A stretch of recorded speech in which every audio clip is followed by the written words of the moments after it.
Hello, everyone. This is Zayami Eccles-Irwin from FilmFestivalCircuit.com and the director of the Oregon Screams Horror Film Festival.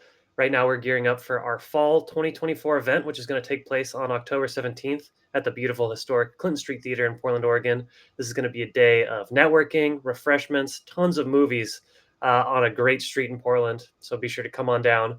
And to prepare for this festival, we have been talking with some of our participating filmmakers. Today, we're talking with Cosmo Spada, who's the writer and director behind Scare Support.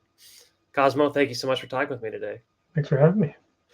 So before we get into Scare Support, I just want to mention that you are an Oregon Screams Horror Film Festival super alum. You've made some award-winning films, and you've had tons of interactions with this festival. You had Bird of Greed way back in the day.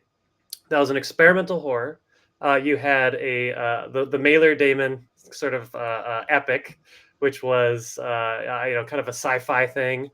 And now you have created a sort of a dark comedy horror. Tell me, what was the inspiration for this film? Yeah, so this film, Scare Support, actually came from my time when I was enrolled in a Portland acting class called the PX Actors Lab. Okay. And when I was in that class, I befriended a bunch of really cool actors, Portland based, and they really encouraged us to kind of bring in our own material, kind of write stuff for class so we can kind of workshop, we can rehearse together. And I actually wrote Scare Support during my time there so I could have everyone in the class uh, take a character and they can kind of workshop it with me. And it was just a cool way to kind of have an exercise and making sure that each character had a unique voice.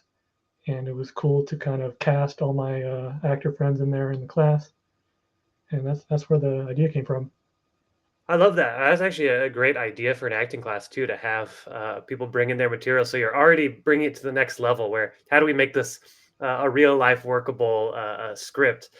Well, that's so cool, and that makes sense because there is a lot of chemistry in the film. So are these all people who have worked together before? Mostly, yeah. Actually, a lot of the actors in Scare Support were actually in that actors lab Okay. that I had originally cast, and so I came back to them several years later and said, "Hey, I finally want to make this," and we did. Awesome. Well, tell me a little bit about the characters. Everyone has a very distinct personality with their thing. I'm sure they're bringing a little bit of themselves and a little bit of their own ideas, but what was it like creating these characters? Yeah. So when I initially wrote it, I of course set it in a kind of blank slate support room setting because my goal was I actually wanted to film this eventually, and maybe I could have filmed it in that room that we Okay. met in the actors lab. And so I purposely made everything kind of low budget, and I wanted to make sure that any of the monsters that I created were doable and manageable to create, and wouldn't cost an arm and a leg to produce. But yeah, there's a lot of cool characters in this film. There's of course the mailer Damon, who is a mailman with a mailbox for a head. He's kind of a fish out of water character. He's new to the support group and kind of learning the ways of what it means to be an actual scary monster, and all the monsters in there are kind of um, combating themselves against this societal goal of being an actual scary monster in this world of monsters. And alongside that, there is the bump in the night, kind of a abstract concept of a character, but it's just a bro with a bump on his back. And I love that one so much. yeah, his ego is the only thing bigger than the bump on his back.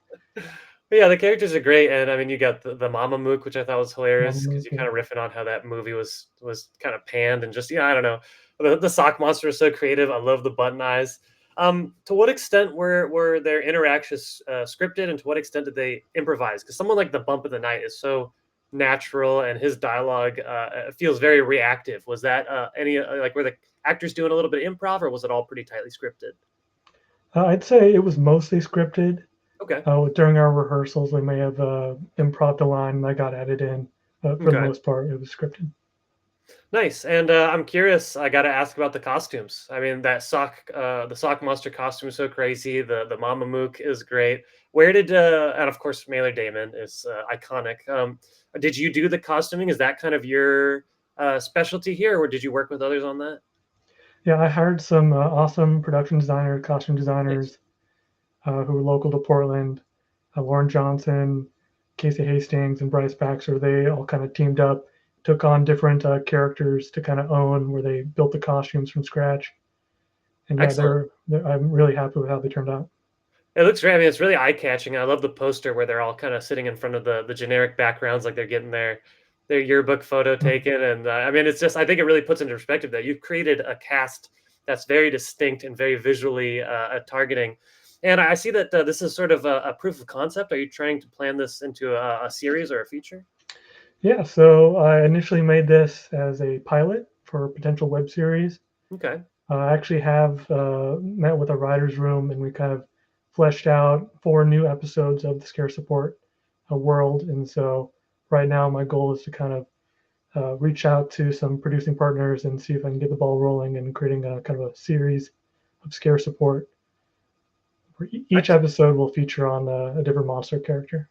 Okay, okay, cool. Well, I love that. I mean, yeah, the pilot's kind of a great introduction with everyone, and I feel Mhm. like there's so much going on that, that it can't possibly end there, you know? The dynamics have been established, now we need more.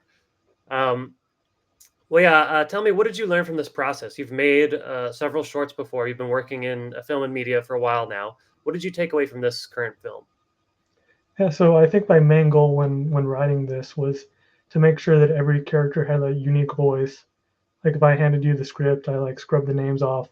Like you could tell who was saying what line of dialogue, based on their personality, their point of view. And that was kind of the main goal for me, was to make sure that I can build these characters that were truly unique and able to stand on their own. Okay, I love that. I think that I mean that comes through very great because I mean while they are super characterized with their appearances, they do all have a different personality. I mean I think that's what makes it so strong as a candidate for a web series.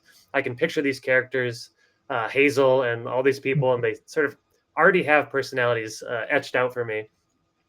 Well, so tell me what's next. Are you already putting plans into motion for shooting these next couple episodes? Yeah, we've got the scripts all written and they're pretty tight. And yeah, right now I'm just looking for producing partners and the funds to produce it. Okay, excellent. And then for something like this, would you shoot all 4 episodes kind of at the same time and then chop them up into different bits, or would you film it episode by episode? Yeah, it'll be kind of simultaneous. Okay. Every episode will have a scene inside the care support room, but there's going to be scenes outside in different settings. But Okay, very of cool. course, all the scenes inside the scare support room could probably happen back to back. Okay. And can you tell me, reveal the very next episode, what the focus, which character? Of course, yeah. So the second episode will actually feature Hazel, the were rabbit, Okay. as the main character, and she's kind of dealing with the strife of being half human, half monster, and living in a world where kind of uh, she's being discriminated of being a monster and being a woman Right. and kind of navigating that. I love that. Yeah, she wanted to be something cooler, but she ended up being a were-rabbit, and she has Mhm. to deal with the Well, this is great, and, when I was looking at all the movies, this one obviously, the trailer for this, grabbed my attention because it is so fresh, it's so unique, and the characters are so great. Do you have any, final words on, Scare Support? Yeah, I just want to encourage everyone to dig down and talk to your inner monster, accept your fears, and stay strong. Instill fear into others. Yeah, hold those fear into others. That's the tagline. Well, I love that, and I think people are really gonna enjoy this one on October 17th at the Oregon Screams Horror Film Festival.